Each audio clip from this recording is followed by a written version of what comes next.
Bon, ouais, je suppose que t'as vu le drama du joueur du grenier qui a été une fois de plus censuré par YouTube. Alors, c'est ça qui, en plus, qui est horrible, c'est que c'est le une fois de plus, c'est-à-dire que moi, j'ai cette impression que parmi les youtubeurs connus, t'as l'impression qu'à chaque fois, c'est eux qui ont le plus de problèmes, mais je trouve ça très intéressant parce que c'est révélateur, ça.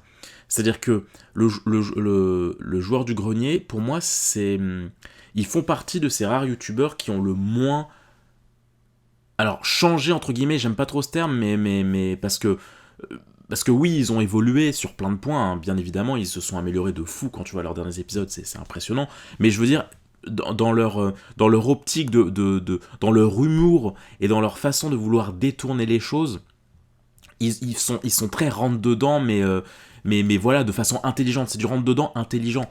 Et c'est en ça que c'est intéressant, parce que tu te rends compte que à leur début, il y a 10 ans, ça ne brusquait pas les choses, ça ne posait pas vraiment de problème, parce qu'ils arrivaient à en vivre et tout.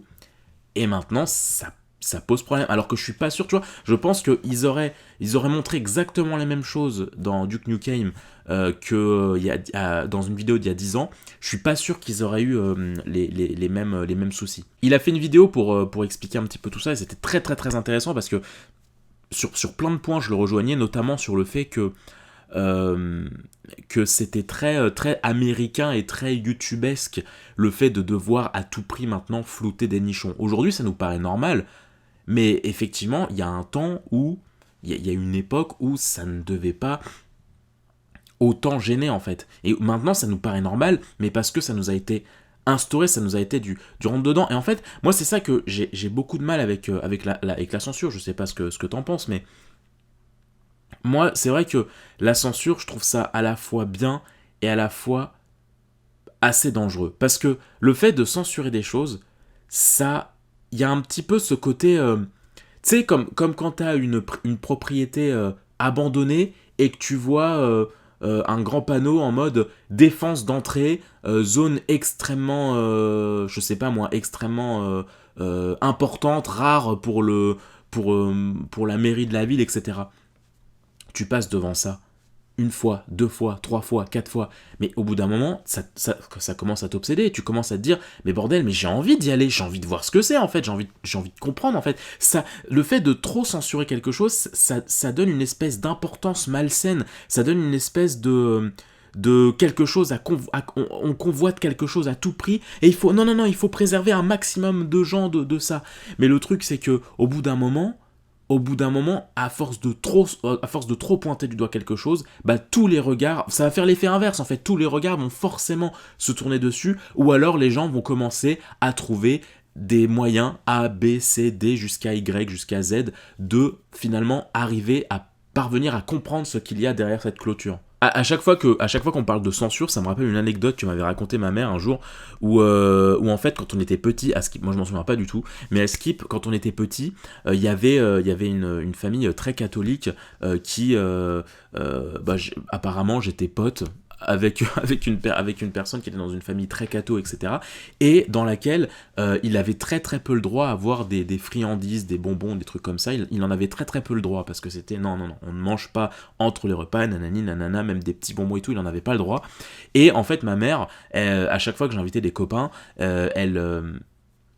en fait, ma mère stockait dans une espèce de petite boîte plein de bonbons différents. Et en fait, dès que je recevais des copains, bah, au moment du 4 heures, voilà, elle en proposait à mes copains. Et le jour où ce fameux enfant est venu à la maison et qu'elle a proposé du coup des bonbons comme d'hab, le gars s'est rué sur les bonbons et il en a pris un maximum. Parce qu'il était en mode, mais bah ouais, mais chez moi j'en ai jamais et tout machin. Et du coup, apparemment ça nous avait beaucoup frustré, parce qu'il en avait pris vraiment beaucoup plus que nous. Et en fait, c'est ça, c'est que pour moi, c'est typiquement, cette histoire illustre typiquement le problème de la censure. C'est qu'à force de trop priver les gens de quelque chose, et le jour où ils se retrouvent face à ce contenu, ils vont être encore plus gourmands, en fait, de ce qu'ils n'ont pas eu le droit de voir pendant des années et des années. Et pour moi, c'est abrutir les choses. Alors après, je dis pas qu'il faut rien censurer, hein, bien sûr que non, hein, moi je dis pas ça, hein, bien sûr qu'une tête qui se coupe d'un coup dans une vidéo de Squeezie, bon bah non en fait, hein, parce que tu sais que le gars il est suivi par des gars qui ont 10 ans, qui ont 9 ans et tout, bien évidemment que non, tu vas pas montrer des trucs comme ça, mais voilà, il y a quand même une... il y a un juste milieu en fait. Et comme il l'expliquait dans sa vidéo, le problème c'est que c'est des modérateurs humains qui vérifient ça. Et en fait, il peut y avoir 3 personnes qui valident et une seule qui valide pas, et la vidéo n'est pas monétisée, ne peut pas sortir sans un 18+. Et ça, c'est horrible, parce que c'est des sortes de modes, en fait, les censures, les modes, etc. C'est passager, c'est une question de point de vue. Et ouais, voilà, c'est comme des modes, en fait. C'est qu'il y a un moment donné où selon l'époque, en fait, les mœurs ne sont pas les mêmes. Mais vraiment, ce sur quoi le JDG a été censuré, c'est des choses, pour moi, c'est des choses graves. Ça me fait réagir, ça me donne envie de t'en parler parce que c'est des choses graves. Le fait qu'ils disent pisser dans la bouche, hop, censuré. Le fait qu'ils disent, je sais plus qu'est-ce qu'il a dit, ouais, enfin, utiliser le verbe pisser, tu peux, pisser dans la bouche, tu peux pas. Le fait de mimer une scène, enfin, que mimer la fin d'un acte sexuel, enfin, tu montres même pas l'acte sexuel, tu filmes juste l'action de machin et tout machin. Ça aussi, bah non, mais c'est tendancieux parce que ça laisse imaginer que nanana, nanana. Le fait que la meuf, elle est sur un jeu qui date des années 90, du coup, ses boobs, c'est des putains de cônes, c'est des putains de pixels. Ah bah non, faut censurer. À un moment, c'est. En fait, ce qui est insupportable, ça aussi, c'est le fait de sexualiser. Enfin, c'est ça le problème, c'est que la censure fait tout le contraire, en fait. C'est-à-dire que ça donne une mentalité, ça offre une mentalité malsaine. Le fait d'absolument vouloir sexualiser le corps de la femme, je suis désolé, mais pour moi, il ne devrait rien avoir. Enfin, voilà, c'est le truc qu'on a entendu partout, mais moi je suis complètement d'accord. À quel moment des tétons d'hommes ça passe, des tétons de femmes ça passe pas, quoi. À un moment donné, c'est pas en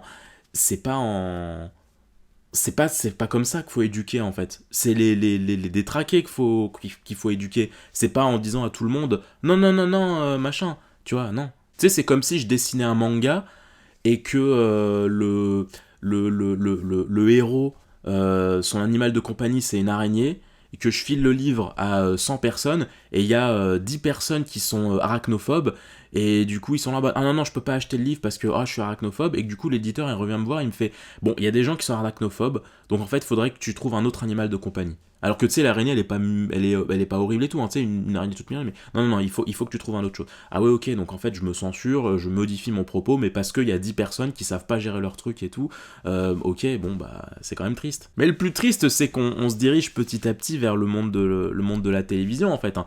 C'est ça qui est terrible. Moi, je me souviens le début de YouTube et tout, où t'avais tous les grands youtubeurs qui étaient en mode ouais, mais nous, tu sais, il y avait cette image, YouTube, c'est la liberté.